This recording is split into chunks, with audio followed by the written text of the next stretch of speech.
কম খরচে থাইল্যান্ড ভ্রমণ টিপস আসুন আমরা দেখিয়ে দিচ্ছি। প্রিয় গ্রাহক ও শুভনোদয়গণ, আসসালামু আলাইকুম। আমি ওয়াহিদুদ্দিন, স্বত্বাধিকারী ট্রাভেলার্স ডায়েরি এবং সিইও টিডি হলিডেজ।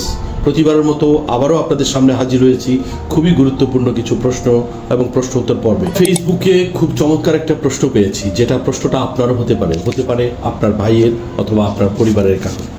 থাইল্যান্ডে ভ্রমণে কম খরচে কিভাবে যাব? এই প্রশ্নটির উত্তর যদি আমরা এভাবে দিই, আসলে থাইল্যান্ডে কেন, পৃথিবীর কোথাও আপনি কম খরচে ভ্রমণ করার চিন্তা করবেন না। আপনি যদি ভ্রমণ পিয়াসু হন, আপনি যদি ভ্রমণটা করতে চান আপনার মনের খোরাক কিংবা আপনার প্রয়োজন অথবা যেই কোনো ডেভেলপমেন্টের ক্ষেত্রে, তাহলে আমরা বলবো আপনি কম খরচ না খুঁজে আপনি রিজনেবল খরচ খুঁজবেন। থাইল্যান্ডের ভিসা কিন্তু আপনি এখন অনলাইনে নিজে করতে পারেন। থাই ভিসা হওয়ার পরে আপনার বাংলাদেশ থেকে ইউএস বাংলাদেশ বিমান এবং থাই এয়ারওয়েজ সরাসরি থাইল্যান্ডে ট্রাভেল করে। সো আপনি এই যে কোনো একটার মাধ্যমে যদি বেশ কিছুদিন আগে টিকিট করেন, তাহলে মোটামুটি 45 অ্যারাউন্ড টিকিট পাবেন। থাইল্যান্ডে পৌঁছানোর পরে থাইল্যান্ড থেকে আপনি সেখানে লোকাল সিম কিনতে পারেন।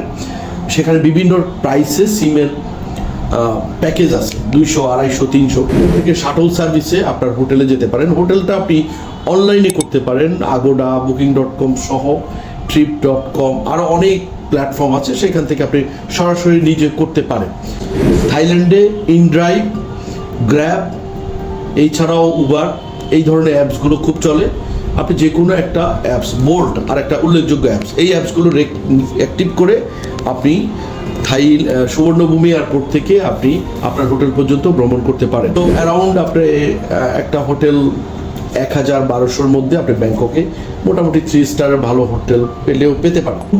ব্যাংককে অ্যাভেলেবল বাংলাদেশি হোটেল আছে, রেস্টুরেন্ট আছে, তারপরে ইন্ডিয়ান আছে, এবং আপনি পাতায়া, ফুকেট যেখানেই যান হালাল ফুড পাবেন। ভ্রমণ টিপস এবং প্রশ্নোত্তর পর্ব আজকের মতো এখানে শেষ করছি। দেখা হবে আরও একটা নতুন এপিসোড নিয়ে। আপনারা আমাদেরকে প্রশ্ন করতে থাকুন, মজার প্রশ্ন করুন, গুরুত্বপূর্ণ প্রশ্ন করুন। আমরা আপনাদের সাথে আমাদের অভিজ্ঞতা এবং আমাদের স্টাডি সকল কিছু ঢেলে দিয়ে আপনাদের উত্তর দেওয়ার জন্য আমরা অপেক্ষমান। ধন্যবাদ।